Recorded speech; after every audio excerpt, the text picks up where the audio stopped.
Bonjour tout le monde, donc cette vidéo c'est pour vous donner le plus d'informations possible pour vous aider dans votre situation financière actuellement avec la crise actuelle.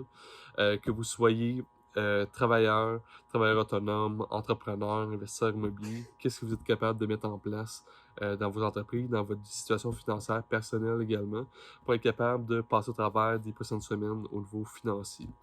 Euh, En tant que tel, c'est vraiment de tout couvrir, donc peu importe votre situation, puis au niveau des annonces gouvernementales jusqu'à maintenant, en soi.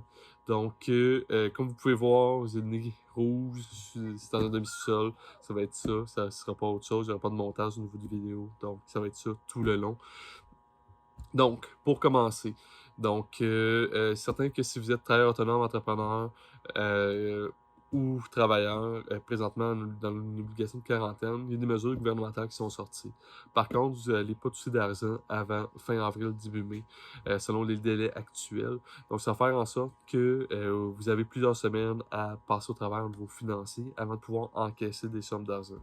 Donc, même au niveau de la mesure provinciale, il semble avoir des délais à ce niveau-là. Donc, attendez-vous pas de recevoir des fonds avant ce moment-là au niveau du gouvernement.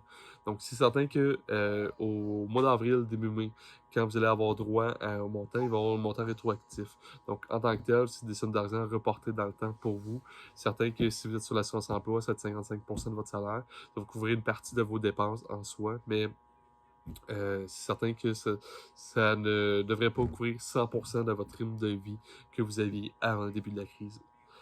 Donc, euh, pour, euh, pour vous aider, donc je vais prendre une situation que vous n'avez plus aucun revenu à partir de maintenant. Donc, quoi faire en soi pour être capable de passer au travers. Le premier élément, c'est que les grandes banques canadiennes ont annoncé des reports de paiement, donc de 3 à 6 mois qui est possible au niveau des paiements hypothécaires. Donc, si vous êtes propriétaire d'une maison ou même d'immeubles locatifs, vous pouvez appeler votre directeur de compte, votre conseiller en caisse pour demander des reports. Donc, c'est du cas par cas en soi. C'est certain que, en fait, j'ai parlé avec mon directeur de compte hier pour justement le faire pour moi. Et là, il y a des personnes qui s'essayent. Donc, des personnes qui sont sur euh, des programmes gouvernementaux déjà à la base, qui lui demandent des reports, mais il n'y a rien qui arrête à ce niveau-là. Du monde qui sont à la retraite, qui leur fonds de retraite continue à rentrer de les rentes et autres. Donc, présentement, il y a du monde qui essaye. Donc, c'est pour ça qu'ils font du cas par cas pour ne pas le faire à large. Par contre, quand vous avez des bonnes raisons en soi, ça va être accepté. Donc, souvent là, c'est voir. Puis, moi, au niveau de mes immeubles à revenus, puis commencer à voir avec eux c'est quoi les possibilités en soi. Donc, on est encore tôt. Le 1er avril est dans une semaine et demie. Donc, c'est vraiment à ce moment-là que je veux savoir au niveau de mes locataires, ça va être quoi l'impact des non-paiements. Il y a certains locataires qui m'ont déjà appelé pour me demander des reports de paiement.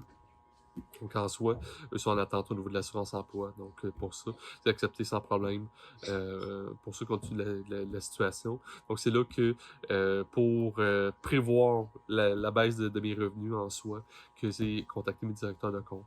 Donc, la première chose à faire, c'est si vous êtes propriétaire de maison ou investisseur immobilier, c'est voir c'est quoi votre possibilité, c'est quoi vos risques en soi au niveau de l'admission des revenus.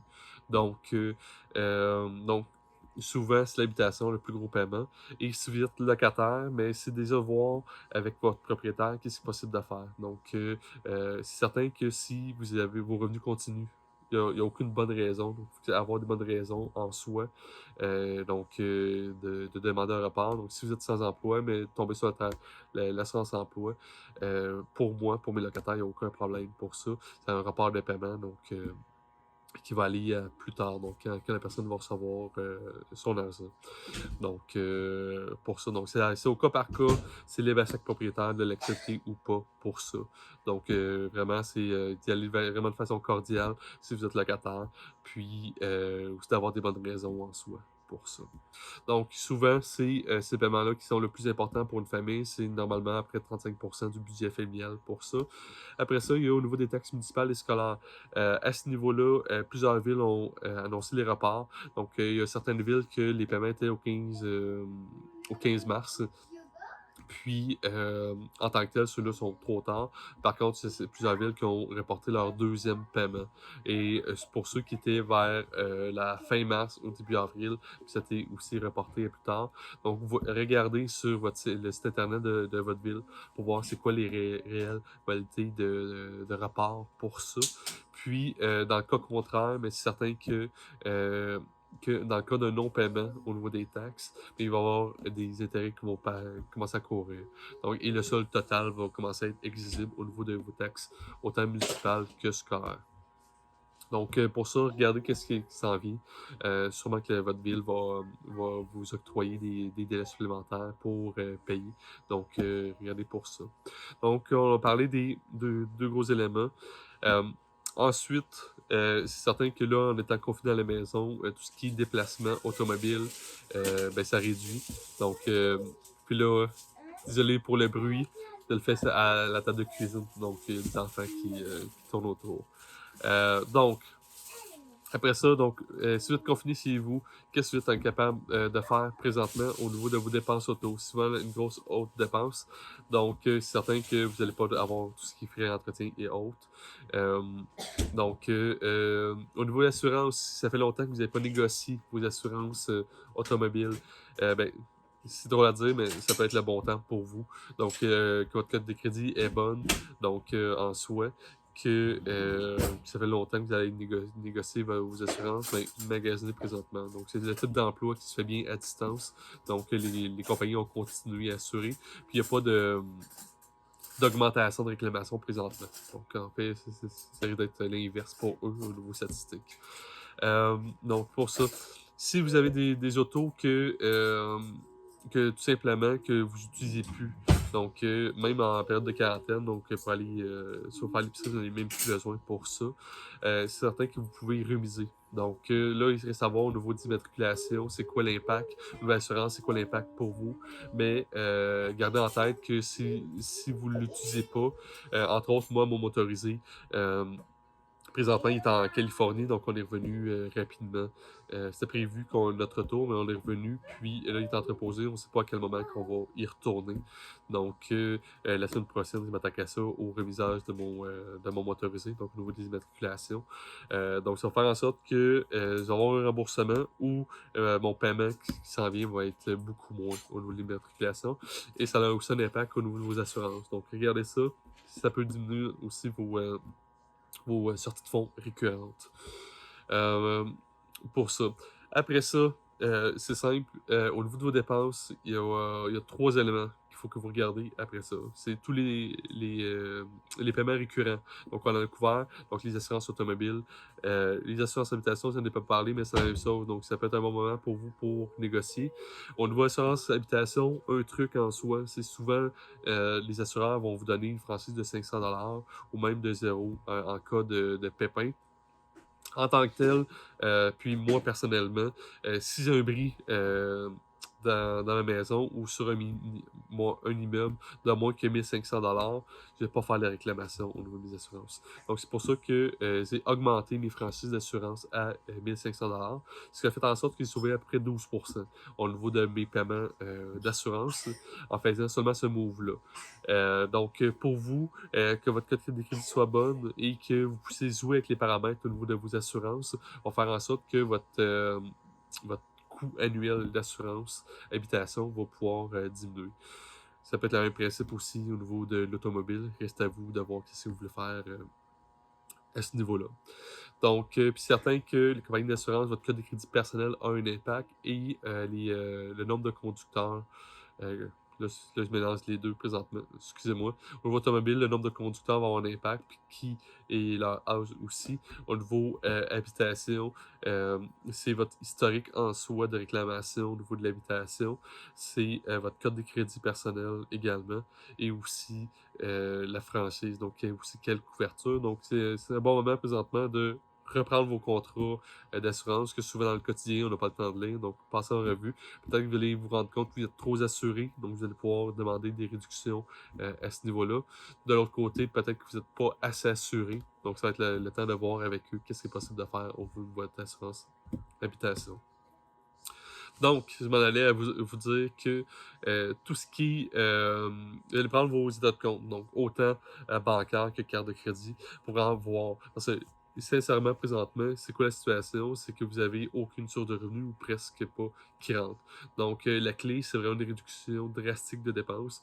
Toute dépense qui ne répond pas à de besoins primaires et qui ne vous apporte pas de revenus, ben c'est simple, elle est de trop présentement. Donc, pour ça, c'est vraiment vos besoins primaires à couvrir et par la suite, si elle vous permet de générer du revenu, bien, conservez ces dépenses-là. Toutes les autres sont des dépenses superflues en tant que telles présentement. Donc, on prend les relevés bancaires, carte de crédit, on passe à travers pour voir tout ce qui est les sorties de fonds en soi que vous avez présentement. Donc, on a couvert tout ce qui est assurance, ben, tout ce qui est habitation, donc les loyers, les taxes, les hypothèques en soi. Donc, pour ça, les assurances. Après ça, d'autres paiements fixes au niveau automobile. Après ça, vous regardez vos autres dépenses fixes en soi, qu'est-ce qui est possible de faire. Donc, c'est certain que si vous avez, par exemple, une assurance dentaire présentement, les dentistes ont fermé, sauf pour urgence majeure pour ça. Donc, voyez avec votre contrat si vous pouvez soit suspendre l'assurance dentaire, soit complètement l'annuler puis la reprendre au besoin quand ça va être un bon moment pour vous. Donc, en type de dépenses fixes, donc vraiment tous les paiements préautorisés qui partent dans vos comptes, vraiment c'est de passer un à un, voir qu'est-ce qui est possible de faire pour soit le reporter, soit l'éliminer. Pour ça, ou soit le réduire. Donc, pour vous, ça va faire en sorte que ça va mettre beaucoup moins de pression sur votre situation financière globale. Donc, puis c'est vraiment là, on est en période de crise financière, on ne sait pas combien de temps que ça va durer. Donc, chaque dollar économisé est important présentement parce que c'est des dollars économisés qui vont vous permettre d'acheter de la nourriture par la suite. En tant que tel, euh, au niveau de vos relevés, donc vraiment identifier toutes les dépenses superflues que vous avez au niveau des montants récurrents, autant de vos cartes de crédit que vos relevés bancaires. Moi, personnellement, il y a des abonnements à Prime que j'ai annulés pour moi. C'est pas gros en soi, mais c'est pas des abonnements que j'utilisais de façon ponctuelle, donc c'est quand même 15$ par mois. Donc, c'est l'accumulation en soi qui va vraiment avoir un impact pour vous. Donc, là-dessus. Donc, premièrement, toutes vos dépenses récurrentes en soi que vous pouvez soit mettre sur pause, soit reporter, soit éliminer, ben, c'est le bon moment. Puis, c'est certain que présentement, c'est que vous allez faire une saine gestion de vos finances personnelles. Donc, si vous êtes en mesure que lorsque l'économie recommencera, de garder le même rythme de dépenses, mais c'est simple, la crise actuelle va avoir été bon pour vous, bon pour votre situation financière, va faire en sorte que lorsque vos revenus vont rentrer, mais vous allez avoir un gros gain, un gros profit entre vos revenus et vos dépenses en soi, qui vont vous permettre d'économiser puis de vous monter un coussin de secours en cas qu'il y a une autre situation du genre qui arrive ou autre complètement. En tant que tel, donc tout ce qui est dépenses ponctuelles, donc prenez vos relevés du dernier mois pour ça. Des applications qui peuvent vous aider à le faire un peu de façon automatisée. Donc l'application Mint que je recommande souvent est en anglais uniquement par contre. Donc ça peut limiter certaines personnes. Suite habile en anglais. Dans le fond, l'application fonctionne que vous connectez l'application à tous vos comptes bancaires, cartes de crédit et autres. Les données sont sécurisées. C'est avec Intuit, le même que QuickBook. Donc, il n'y a aucun stress à avoir au niveau de la sécurité de vos données personnelles. En tant que tel, ça fait en sorte que toutes vos opérations vont être pré-uploadées. Puis ça, vous reste juste à classer par nature de dépense. Ça, c'est bon en tant que tel pour voir comment vous dépensez en épicerie et autres. Par contre, ça ne vous permet pas de passer vraiment dépense par dépense pour voir le bien fondé de chacun. Donc, c'est bon de le faire de façon continuelle. Donc, moi, je le fais en tant que tel pour la gestion financière personnelle à tous les mois. Puis, par contre, pour voir ma situation actuelle, donc en état de crise, qu'est-ce que je peux faire, c'est vraiment mon relevé. Donc, de mes comptes bancaires, de mes cartes de crédit que j'ai passé au travers, pour être capable de voir qu'est-ce qui est possible de faire de mon côté pour vraiment réduire mon impact financier. Donc, première chose, tout ce qui est fixe en soi, c'est de vous faire un plan de match pour chacun des éléments. Deuxième chose, c'est tout ce qui est variable. Donc, dans le variable, certains qui vont avoir des dépenses qui vont pas revenir en soi. Donc, c'est des dépenses qui sont ponctuelles. Donc, c'est une action que vous posez en soi qui fait en sorte que, justement, que vous avez une dépense. Entre autres, l'épicerie, l'essence, magasiner. Donc, toutes ces dépenses-là que vous avez dans votre relevé bancaire ou de carte de crédit dans le dernier mois, mais faites le trait à savoir quelles dépenses qui vous restent présentement. Donc, pour vraiment être sûr de voir c'est quoi votre besoin réel d'argent pour le prochain mois, pour les prochaines semaines en soi, le temps que les gouvernements puissent mettre en place leur programme financier, que l'argent soit déboursé de leur part pour venir vous aider en soi. Si vous êtes entrepreneur, travailleur autonome, que vous n'avez pas de programme présentement, restez à l'écoute. Plus tard, je parle vraiment au niveau de tout ce qui est entreprise, qu'est-ce qui est possible de faire pour vous, pour justement vous enlever une grosse pression financière actuellement. Donc, relever bancaire, carte de crédit, tout ce qui dépense ponctuel, donc tout ce qui est le variable en soi, c'est voir qu'est-ce qui reste à ce niveau-là. Et dans qu'est-ce qui reste, c'est voir si vous avez des réductions possibles. Euh, c'est drôle en soi, mais c'est drôle. C'est même pas drôle en soi. C'est présentement, on a plus de temps en famille. J'ai décidé de faire pousser de la salade avec ma plus grande Florence en soi. Donc, ça faisait plusieurs semaines que je voulais passer de refaire pousser les légumes à partir des restes de table. Puis finalement, depuis 3 jours, on a coupé une salade pour essayer de voir si elle va pousser. On n'a même pas le soleil ne frappe pas dans la vitre et la salade a recommencé à pousser. Donc, on va faire pousser une partie de nos légumes comme ça. Certain que les premiers légumes vont être prêts seulement dans un mois. Par contre, ça va nous permettre de réduire notre facture d'épicerie par la suite. Donc, en fait, toutes les mesures que vous êtes capable de mettre en place pour vous présentement, ça va être bon aussi pour la suite, pour vous au niveau de votre situation financière. Après ça, au niveau de l'alimentation, mais faites des choix pour être capable de justement répondre à votre besoin alimentaire, mais justement en diminuant votre facture d'épicerie. C'est certain que présentement, tout ce qui est produit local, je vous recommande fortement de privilégier ceux-là par rapport à d'autres produits. Donc, si vous êtes capable d'aider des Québécois à soutenir l'économie québécoise comme ça, mais ça va être l'idéal en soi. Donc, toutes vos dépenses que vous avez façon ponctuelle, vraiment passer dépense par dépense pour voir. Et afin de tout ça, donc après avoir travaillé au niveau de toutes vos dépenses fixes, donc les montants de prélèvement automatique que vous avez, et après ça, toutes vos dépenses ponctuelles, que vous allez tous avoir éliminé ceux que vous allez pouvoir faire, bien là, il va vous rester un montant. Là, vous allez vraiment savoir c'est quel montant d'argent que vous devez avoir à toutes les semaines pour être capable de subvenir à vos besoins. Puis c'est vraiment là que, de l'autre côté, qu'on va se retourner de bord pour voir qu'est-ce qui est possible de faire, où on est capable de trouver l'argent, le temps que soit que vous retrouviez l'argent des programmes gouvernementaux, soit que l'économie reprenne de l'autre côté. Donc, prenons par exemple, si vous êtes capable une situation familiale d'une famille avec 3 enfants, je vais prendre la mienne en soi. Donc, notre situation familiale fait en sorte qu'on a un rythme de dépenses d'environ entre 6 000 et 7 000 par mois. Donc, pour ça.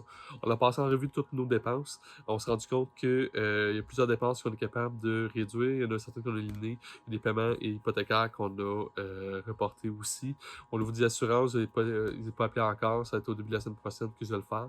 Donc, c'est fait en sorte que notre besoin familial et aussi tout ce qui dépense supplémentaire qu'on a éliminé fait en sorte qu'on a besoin de 2800$ par mois pour être capable de subvenir à nos besoins.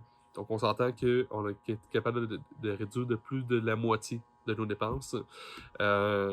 Puis, ensuite, il nous reste d'autres actions à prendre dans les prochaines semaines. Maintenant, le 2800$, où le trouver, quoi faire en soi pour ça. Il y a plusieurs moyens. Donc, on va prendre votre situation financière actuelle. Donc, on va prendre votre situation financière actuelle. Excusez-moi, j'ai plusieurs idées qui ont rentré en même temps.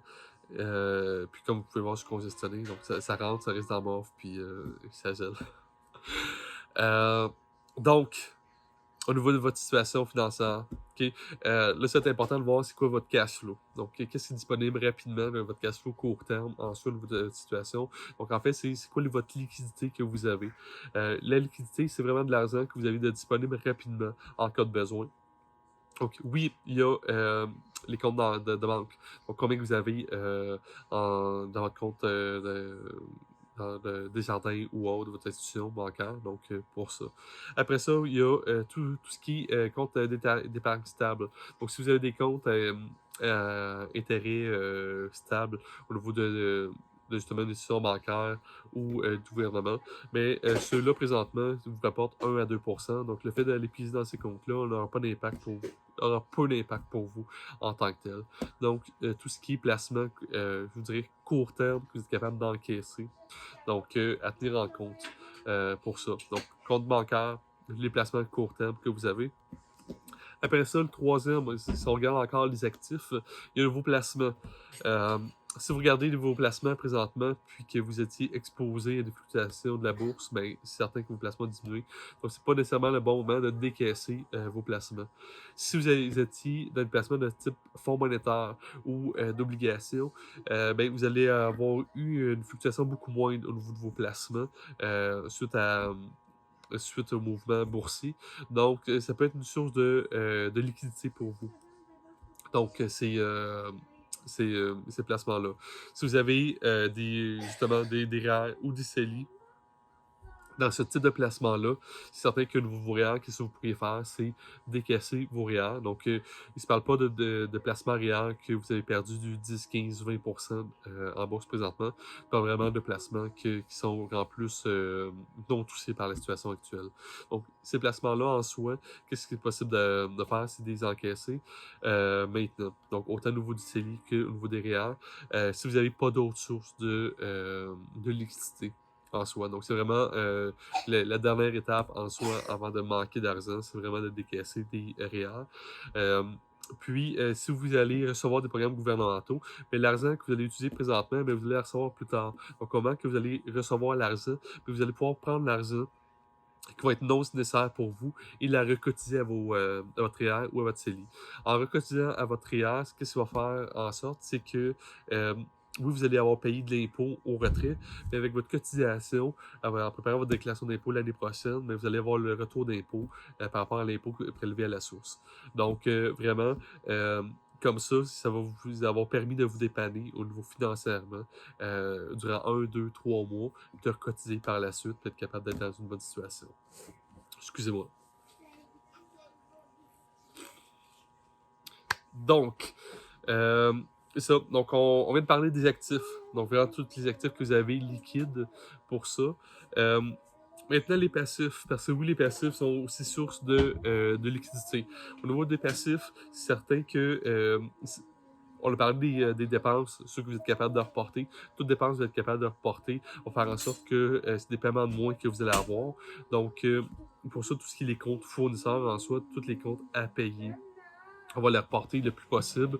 C'est certain que là, c'est de prendre des ententes avec à qui vous devez de l'argent pour ça, pour voir si c'est possible pour eux. C'est certain que le but actuellement, c'est de ne pas impacter votre code de crédit à ce niveau-là. Donc, au niveau de tout ce qui compte à payer. Après ça, tout ce qui est marge de crédit. Donc, peut-être que vous avez déjà des marges de crédit de disponibles. Si vous avez des marges de crédit disponibles présentement, le montant que vous avez de disponible sur vos marges peut se rajouter au niveau de votre fonds de liquidité, donc votre fonds de crise en soi. Donc, vraiment de voir combien vous êtes disponible au niveau des marges de crédit. Donc, pour ça. Après ça, vos cartes de crédit, c'est pas l'idéal en soi. Les taux d'intérêt vont être beaucoup plus élevés en faisant des avances de fonds. Il y a certaines institutions de cartes de crédit qui permettent soit des transferts de solde à 1%, 2%, 3%, soit justement des avances de fonds à ces taux-là. Donc, vous voyez que votre institution de carte de crédit, c'est possible pour vous de vous faire des avances de fonds. Donc, à ce niveau-là, au niveau de vos liquidités, pour être capable de justement avoir de l'argent liquide pour vous de disponible. De l'autre côté, c'est certain que si vous payez toutes vos dépenses en termes de carte de crédit, mais que que vous fassiez des avances de fonds ou non n'auront pas d'impact pour vous. Donc, sauf d'avoir plus de frais. Donc, c'est pas ça qu'on veut, c'est vraiment les réduire présentement. Donc, pour ça, payer le plus possible par carte de crédit présentement pour être capable de supporter vos besoins. Payer par carte de crédit, mais seulement pour les besoins primaires, donc en soi. Donc, encore là, c'est tous les besoins qui ne sont pas essentiels pour vous. Puis là, on parle pas de magasinage, on parle pas de spa, on parle pas. C'est vraiment pour être capable de survivre. Donc, se loger, nourrir, puis l'autre, on ne sait pas. Donc, pour ça, de sécurité. Donc, pour ça, donc, si ça sort de ça, mais vraiment, présentement, c'est pas le moment de dépenser là-dedans. C'est attendez que votre situation financière se résume avant de dépenser.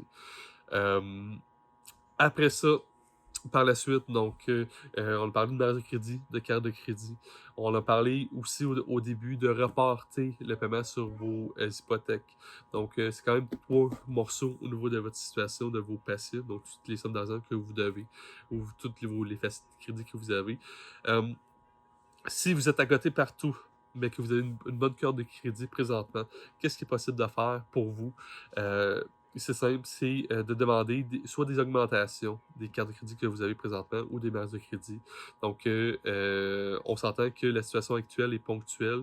Donc, puis jusqu'à maintenant, il n'y a pas d'avis au niveau des institutions pour bloquer les demandes d'augmentation. Une demande d'augmentation, c'est certain que ça va avoir un impact sur votre carte de crédit. Donc, dans une année donnée, en moyenne, une demande de crédit impactera de 3 points votre cote. Jusqu'à 3 demandes. Donc, les 3 premières demandes vont avoir un impact d'à près 9 points sur votre demande. Après ça, la quatrième demande va avoir un impact de 15 points. Donc, c'est là que si vous faites plusieurs demandes, votre code de crédit va baisser en flèche en soi. Donc, le but, c'est vraiment pas de détruire votre crédit en plus en situation de crise, c'est vraiment d'être capable de le maintenir. Donc, jusqu'à maintenant, si dans les 12 derniers mois, vous avez fait moins que 3 demandes, mais vous pouvez en faire des nouvelles qui vont faire en sorte que votre crédit disponible va augmenter. Pourquoi augmenter le crédit? C'est que si vous n'avez pas d'argent dans le compte bancaire, vous n'avez pas de placement disponible, vos REER en soi viennent de planter, puis que c'est vraiment pas le moment de les sortir de la bourse, ben c'est simple, c'est l'endettement, votre solution pour passer à travers la crise. Et oui, vous avez des sommes d'argent que vous allez avoir par la suite. Par contre, il y a des programmes gouvernementaux qui vont arriver fin avril, début mai, donc des sommes d'argent supplémentaires pour vous si vous avez droit. Encore là, j'ai parlé aux entrepreneurs et travailleurs autonomes qui n'ont pas de droit un peu plus tard. Donc, pour ça, donc, c'est là que augmenter votre crédit disponible va faire en sorte que vous allez être capable de passer au niveau de la crise et faire en sorte qu'il n'y aura pas aucun paiement qui va sauter. Donc, le but présentement, c'est vraiment d'être capable de respecter vos engagements financiers, que tout ce qui doit passer dans vos comptes financiers continue de le passer, de réduire votre pression financière, donc reporter le plus possible vos paiements, donc tous les paiements que vous êtes capable de reporter dans le temps, le mieux ça va être pour vous. Tous les paiements que vous êtes capable d'éliminer, ça va être parfait pour vous également. Donc pour ça, puis réduire au maximum votre rythme de vie, donc votre rythme de dépenses, pour être en mesure de passer à travers la crise actuellement. On n'a pas idée présentement combien de temps que ça va durer. En termes financiers, en termes de protection pour vous, je vous dirais que si vous n'êtes pas couvert par des programmes gouvernementaux, même si vous l'êtes, vous n'allez pas recevoir votre plein salaire. Donc, certains, vous allez avoir une baisse de revenus.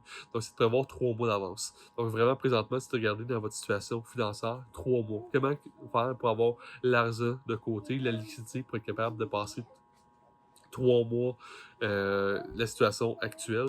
Puis, donc, c'est là que à partir du moment que votre bande de dépenses, donc vraiment vos dépenses, vous allez avoir réduit. Moi, en tant que tel, c'est 2800$ par mois. De l'autre côté, on regarde c'est quoi notre liquidité disponible. Moi, j'ai fait le calcul pour moi. Je suis correct en soi. J'avais des deals immobiliers qui s'en venaient, donc j'ai de la liquidité en soi pour subvenir à mes besoins familiales sans problème. Dans les prochaines semaines, dans les prochains mois. Donc, par contre, j'ai fait quand même des demandes pour être capable d'augmenter ce ballon-là. Parce qu'on ne sait jamais qu'est-ce qui va arriver. Donc, il y a eu une institution bancaire que j'ai appelée pour faire une demande d'augmentation de crédit sur une marge que j'utilisais. Donc, en soi, donc vous attendez une réponse présentement. Puis, ce sera là qu'en augmentant notre crédit disponible, ça va faire en sorte qu'on ne va pas se retrouver à un moment donné plus d'argent dans nos comptes, puis vraiment être là en situation de crise, en situation de détresse complète financière et de ne pas pouvoir respecter nos engagements au niveau de nos créanciers. Donc, c'est là que, après ça, on calcule c'est quoi le ballon disponible, donc vraiment la liquidité que vous avez, pour être capable de voir justement combien de temps qu'on est capable de survivre en situation présentement. Donc, certain que les premières sommes à utiliser, c'est vos comptes d'encaisse en soi, donc vraiment votre compte de banque. Donc, un peu de la même façon que je vous ai décrit. Donc, tout ce qui est actif, passer au travers, après ça, tomber dans le passif. Vos passifs vont vous ajouter une séance d'intérêt supplémentaire, c'est certain.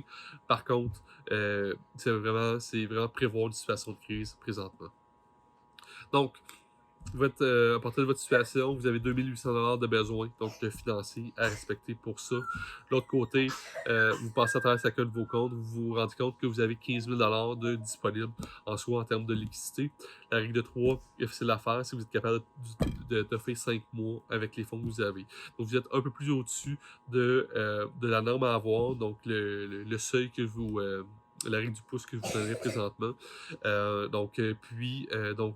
Vous pouvez vous enlever un stress financier actuellement. Donc, c'est certain que le 15 000$, il va falloir que vous le reconstituez par la suite.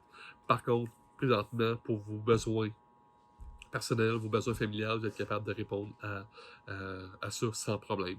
Donc, c'est vraiment là que c'est voir c'est quoi votre liquidité, voir votre ballon de dépenses, faire le calcul entre les deux, combien de temps. Puis, sincèrement, c'est en le calculant que vous êtes capable de vous enlever une pression financière, l'insécurité financière que vous avez en ce moment, ou prévoir le coût dans un mois quand il n'y aura aucun revenu qui va rentrer encore à ce moment-là. Donc, c'était les plus grosses informations que je voulais vous donner aujourd'hui. Je vais continuer en soi pour donner des trucs au niveau des entrepreneurs, des travailleurs autonomes, que eux en soi n'ont pas de programmes gouvernementaux qui s'en viennent. Donc, vraiment pour eux, les travailleurs en soi vous allez recevoir les programmes gouvernementaux, puis ou les familles, toutes les annonces sont faites soit fin avril, mai, je pense que ça fait 4 fois que je le dis, là. Excusez-moi. C'est le cerveau dans la brume. Je sais pas si c'est COVID ou pas. Donc, présentement, on reste en quarantaine en famille. Donc, qu'est-ce que je disais? Oui, donc toutes les entrées d'argent vont être plus tard. Si vous travaillez autonome, ça va être 55% de votre salaire. Un maximum de 570$ par semaine de mémoire. Pour ça, le programme provincial fait en sorte que c'est environ 475$ par semaine également à ce niveau-là. Au niveau des allocations canadiennes pour enfants, c'est un 300$ par enfant qui vont s'ajouter au mois de mai. Donc, c'est vraiment un ponctuel de 300$ par enfant. Donc, il n'y a pas eu d'autres annonces à ce niveau-là, au niveau des enfants. Et là, maintenant, au niveau de tout ce qui est entreprise, les annonces ont été faites beaucoup par rapport aux plus grandes entreprises. Oui, on parle de PME, mais souvent, c'est des PME avec beaucoup d'employés. Donc, ça touche pas ma clientèle en soi, qui est beaucoup de travailleurs autonomes, d'entrepreneurs, de solopreneurs, eux, ils tombent du jour au lendemain avec aucun revenu. Ils offraient un service c'est des entreprises de services, soit de massothérapie, soit des services de consultation, qui font en sorte que du jour au lendemain, toute leur source de revenus physique tombe. Il y en a beaucoup qui sont tournés vers des cours en ligne gratuits pour être capables d'augmenter leur crédibilité actuellement. Donc, je vous dirais que présentement, salut Flo, tu passes, tout le monde va te voir. Salut! Hein? Tu me laisses continuer?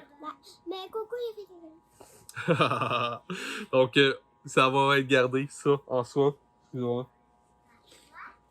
Va chercher Marie, s'il te plaît. Donc, comme je vous dis, aucun montage. Tout ce qui se passe durant l'heure va rester dans l'heure. en soi. Donc, tous les programmes gouvernementaux, c'est beaucoup plus pour les grandes entreprises. Donc, en soi, qu'est-ce qui a été mis en place au niveau provincial? C'est un fonds de 2,5 milliards avec Investissement Québec au niveau provincial. Dans le fond, c'est directement sur le site d'Investissement Québec que vous pouvez faire des demandes. Par contre, le seuil de demande, souvent, c'est 50 000 et plus. Donc, ça peut être trop par rapport à votre taille d'entreprise et aussi par rapport à l'historique de votre entreprise. Donc, ça répond plus ou moins à votre besoin actuellement. Par contre, si vous êtes admissible en soi, allez-y. En fait, parlez un peu au niveau personnel, montez les limites de crédit, mais c'est exactement la même chose au niveau de vos entreprises. Pour être capable de passer au travers présentement, c'est vraiment d'augmenter votre crédit disponible si vous n'avez pas plus de rentrée d'argent en soi. Donc, pour ça, tous les principes que j'ai parlé au niveau de votre situation personnelle sont aussi à revoir au niveau de votre entreprise. Donc, toutes vos dépenses fixes, c'est être capable de voir qu'est-ce qui est capable d'être éliminé en soi. Donc, souvent, on a des dépenses qui pensent qu'on s'en rend quasiment plus compte en soi, qui part dans nos comptes, que oui, on utilise des services, mais pas nécessairement. Puis, peut-être que présentement, ça n'a aucune valeur ajoutée que vous ayez le service. Donc, appelez justement votre fournisseur pour être capable de soit mettre sur pause vos paiements, soit le reporter, ou tout simplement annuler et reprendre plus tard vos abonnements ou les paiements par rapport à ça. Après ça, pour tout ce qui est bien immobilier, les institutions bancaires sont relativement ouvertes. Donc, c'est encore là une situation cas par cas à reporter les paiements de capital. Donc, peu importe votre type de prêt en soi, contactez votre directeur de compte, voyez qu'est-ce qui est possible de faire. Il y a certaines institutions qui vont vous offrir un report de capital seulement, donc vous allez continuer à payer des intérêts, mais pas le capital. D'autres, ça va être un report complet. Vraiment, l'intérêt va se rajouter sur votre solde dû. Ça va être plus tard qu'il va y avoir des ajustements en termes de votre montant de paiement après que la situation de crise soit passée. Ça, c'est valide autant au niveau des institutions bancaires que si vous avez des prêts, mettons, SADC, de de tous les centres de susceptibles, il y a Femmes et Sœurs aussi. Donc, vous voyez vraiment avec tous les acteurs économiques qui vous ont prêté de l'argent, qu'est-ce qui est possible de faire présentement pour justement reporter tous les paiements. Souvent, c'est ces paiements-là qui ont le plus gros impact pour une entreprise. Donc, c'est vraiment là de voir qu'est-ce qui est possible de faire pour reporter. Marie, t'es live! Donc, Marie est en pyjama. Donc, en soi, il y a ça. Donc, tous vos paiements hypothécaires. Après ça, c'est simple, c'est passer encore à travers de tous vos paiements réguliers. On va voir qu'est-ce que vous êtes capable de reporter, d'éliminer, mettre sur pause présentement. Donc, vraiment, puis de voir aussi avec vos fournisseurs qu'est-ce que vous êtes capable de décaler dans le temps. Donc, c'est certain que tout le monde présentement est dans la même situation.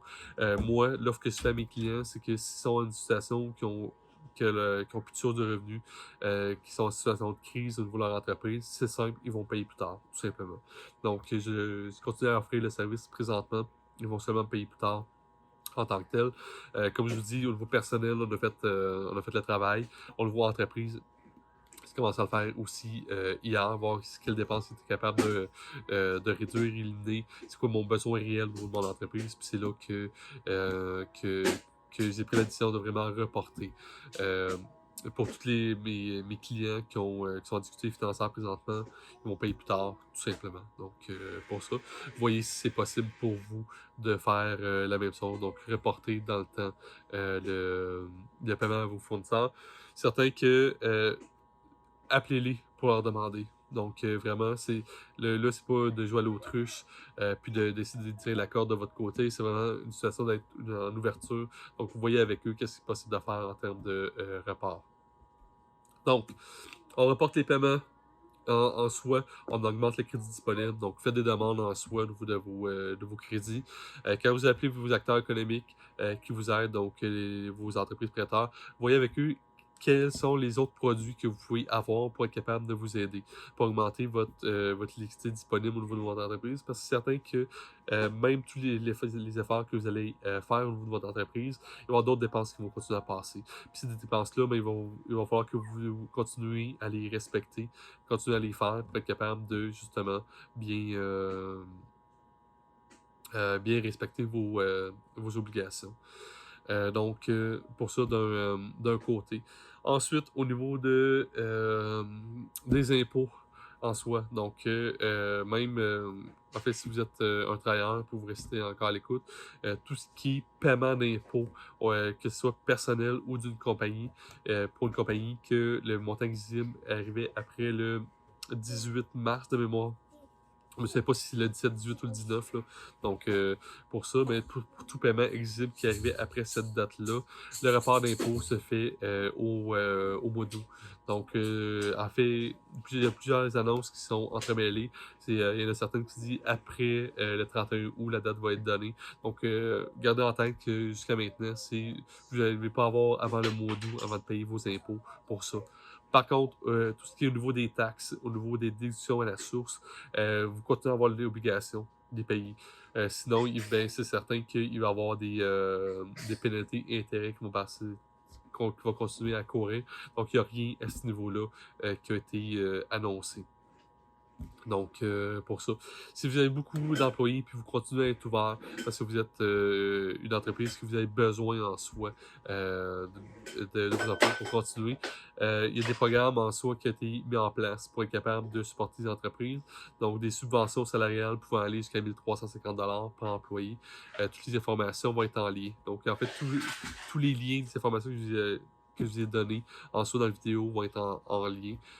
Puis, gênez-vous pas pour poser des questions en dessous de vidéo. Ça va faire vraiment plaisir de vous aider dans cette situation actuellement. Vous donner toute l'information pour que tout le monde ensemble, on puisse continuer, passer à travers la crise avec une bonne situation financière et en sortir la tête haute par la suite. Donc, au niveau de votre entreprise, les impôts reportés, taxes DAS, vous avez l'obligation des pays, sinon il va y avoir des pénalités. Les pénalités, c'est assez fort. Taxes DAS, ça peut aller jusqu'à 14% de pénalité, donc ponctuelle pour ça. Et après ça, il y a l'intérêt qui s'accumule, donc à un taux de 7% annuel dans le fond que vous allez regarder. On va faire en sorte que si vous reportez de 6 mois, mais c'est quand même un 18%. 14 plus 7, donc plus 3,5, donc après un 18% en soi, donc d'intérêt de plus, de coût de plus pour vous. Donc, si vos institutions prêteurs, vous êtes capable d'aller chercher des crédits à moins de retour pour ça, mais ça va être l'idéal pour vous au niveau de votre situation actuelle. Donc, pour ça. Donc, toutes les dépenses fixes en soi au niveau de votre entreprise. Donc, passez à travers pour être capable de vraiment les identifier, voir qu'est-ce que vous êtes capable de réduire en soi par rapport à ça. Deuxièmement, toutes vos dépenses ponctuelles, donc vos dépenses variables qui sont pas en lien avec les générer du revenu. Parce que si vous êtes capable de continuer à générer du revenu, ne coupez pas dans vos dépenses variables qu'il y a un lien direct entre les deux. Donc, vraiment, c'est si vous dépensez 50 $ dans un élément qui vous en rapporte 100, c'est le temps de continuer à dépenser pour ça, pour être capable de justement continuer à avoir du revenu. Par contre, toute dépense qui présentement ne vous apporte aucun revenu, c'est simple, vous devriez l'arrêter pour être capable de passer dans la crise actuelle. En soi, après ça, c'est la même mécanique. Donc, après que vous avez vu c'est quoi vos dépenses après réduction, après négociation au niveau de vos institutions. Même vos assurances, c'est le même principe. Si vous êtes en mesure de négocier présentement, ça peut être le bon moment. Excusez-moi encore.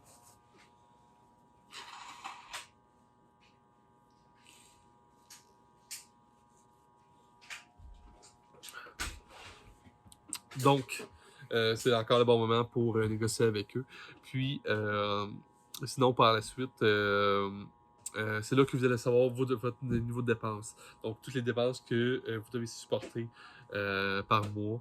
Donc, pour ça, je vous dirais pour vous, pour votre entreprise en soi, on ne sait pas quand est-ce que la situation financière va se rétablir. Donc, je vous dirais que pour les entreprises, ce serait plus une optique de 6 mois à avoir en termes de coussin. Donc, vraiment, pour être capable d'en avoir beaucoup de côté pour être capable de supporter vos besoins. Donc, réduisez le plus possible vos dépenses et pouvoir mettre un montant, donc vraiment un chiffre sur vos dépenses. Après ça, si vous continuez à générer du revenu, puis les revenus, j'en parler un peu plus tard, sur comment générer des nouveaux en soi. Donc, tous vos revenus, donc c'est un moins l'autre, donc ça va faire votre profit, en fait, peut-être votre perte au niveau de votre entreprise, donc mensuel. Là encore, vous regardez ce que vous listez disponible, donc vos enquêtes, vos placements, vos facilités de crédit qui sont disponibles présentement, donc vraiment les montants d'argent disponibles pour vous. Faites le total. Après ça, le total de liquidité disponible divisé par vos dépenses, mais ça va vous donner pour vous le nombre de mois que vous êtes capable de supporter votre entreprise avec la situation actuelle. Donc, c'est pour ça que pour vous, en soi, ça va être important de vraiment faire cette mécanique-là. Donc, pour être capable de voir, pour pas justement tomber dans le non-respect au niveau de vos paiements, de vos créanciers, puis faire en sorte que vous n'allez pas être capable de passer à travers la crise actuelle. Pour ça.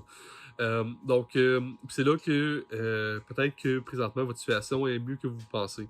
Donc, vous avez de l'argent devant vous pour 10 mois. Par contre, c'est vraiment important de continuer à essayer d'augmenter le nombre de mois pour être capable de, si pour X raison la situation se perdure, que vos clients ne vont pas être là, en fait, qu'ils n'auront pas les moyens de vous payer vos services par la suite. Donc, pour X raison, en soi, c'est là que le plus que le nombre de mois va être élevé, mieux ça va être pour vous, puis le plus longtemps que vous êtes capable de durer pour passer à travers. Donc, pour continuer au niveau de votre situation, au niveau de l'entreprise, donc c'est calculer le ballon de liquidité que vous avez disponible présentement, être capable de l'augmenter le plus possible, voir par rapport à vos dépenses que vous n'êtes pas capable de réduire présentement. Donc, le ballon divisé par vos dépenses, qui va faire en sorte que vous allez savoir le nombre de mois que vous êtes capable de survivre sans pépins financiers plus importants qu'actuellement. Donc, c'est vraiment là que pour vous, le but, c'est vraiment d'augmenter le ballon de liquidité disponible. Puis, liquidité disponible, c'est soit en faisant des nouvelles ventes, donc de nouveaux sources de revenus, ou soit du nouveau crédit. Donc, pour votre entreprise. Là, présentement, il parlait d'Investissement Québec, il y a aussi le BDC qui offre un produit, en fait, avec l'annonce en soi, de facilité de crédit, de prêt pour les entreprises de plus de 2 ans. Donc, ça vous prend 2 ans. Ça vous prend 2 ans d'état financier pour être capable de répondre à leur exigence. Il y a une portion du programme que c'est vraiment pour les moins de 2 ans, c'est vraiment selon votre plan financier, puis les revenus que vous avez faits jusqu'à maintenant. Donc, c'est un peu plus compliqué pour ces entreprises-là d'être capable d'exercer du crédit. Par contre, il y a cette solution-là qui est disponible au niveau de la BDC. Donc, il y a la BDC, il y a Investissement Québec. Si vous avez plusieurs employés, ça va être plus facile pour vous de l'obtenir. Si vous êtes un travailleur autonome seul, qui offre des services, ça va être un peu plus compliqué pour vous d'obtenir. Par contre, tout ce que vous avez expliqué au niveau de l'augmentation des crédits disponibles au niveau personnel peuvent s'appliquer à vous. Donc, c'est vraiment là de voir pour vous qu'est-ce que vous êtes capable d'aller chercher en crédit supplémentaire pour être capable de vous enlever votre situation financière. Et pour les travailleurs autonomes ou les entrepreneurs, que leur seule source de revenus, c'est justement leur entreprise. Mais dans vos dépenses, en fait, les dépenses par rapport à vos économies, c'est ça, mettez les deux ensemble. Donc, prenez l'ensemble de vos liquidités, autant au niveau de l'entreprise que au niveau personnel. Prenez l'ensemble de vos dépenses, autant au niveau personnel qu'au niveau de l'entreprise, le total des deux, puis divisez un par l'autre. C'est là que vous allez vraiment voir c'est quoi, autant au niveau de votre entreprise, au niveau de votre situation personnelle, le nombre de mois de sécurité financière que vous avez pour être capable de passer à travers la crise. Après ça, quel autre conseil que je pourrais vous donner? C'est ça d'appeler vos acteurs économiques. Donc, vraiment, les personnes qui vous connaissent déjà pour être capable de voir c'est quoi les fonds de plus qui peuvent vous prêter pour être capable de supporter, passer à travers. Donc, au niveau de... Ouais, au niveau des dépenses en soi, au niveau de l'électricité, c'est pas mal l'information que je voulais vous partager aujourd'hui. J'espère que ça vous a aidé. Si vous avez des questions, je sais que c'était rapide sur plusieurs éléments. Si vous avez des questions, n'hésitez pas à m'écrire en bas du vidéo. Ça va me faire vraiment plaisir de vous répondre. Puis, sinon, si vous voulez pas écrire au niveau public, écrivez-moi en privé directement par messagerie sur Super Créateur de Liberté sur Facebook ou par courriel tout simplement. Donc, vous pouvez aller sur mon site internet qui est le www.1librefinance.com, donc le chiffre 1 librefinance.com, ou si vous avez besoin présentement de faire vos rapports d'impôts parce que vous savez que vous avez des retours d'impôts à avoir, ben, elles offrent le service 100% en ligne. Donc, le 123impôts.com, donc le 123impôts.com, où vous pouvez retrouver toute l'information au niveau de mes tarifs, ma façon de procéder. Vous pouvez aussi débuter en complétant le formulaire directement sur la page. Là-dessus, j'espère sincèrement que cette vidéo-là vous aidera à passer à travers la crise de vos financiers. En fait, mon but, c'est qu'on puisse tous et toutes ressortir de cette crise-là avec une meilleure situation financière, avoir pris des actions au niveau financier. On a le temps présentement pour être capable de prendre des actions qui auront des impacts sur notre rentabilité de nos entreprises par la suite, ou qui améliorera notre situation financière personnelle par la suite avec une réduction continue de nos dépenses. Donc vraiment, toutes les actions que vous prenez en compte présentement, gardez en tête que c'est pour le futur également que vous allez pouvoir les prendre. Et sinon, ben, là-dessus, je vous souhaite une bonne journée et simplifions vos finances ensemble. Bye bye.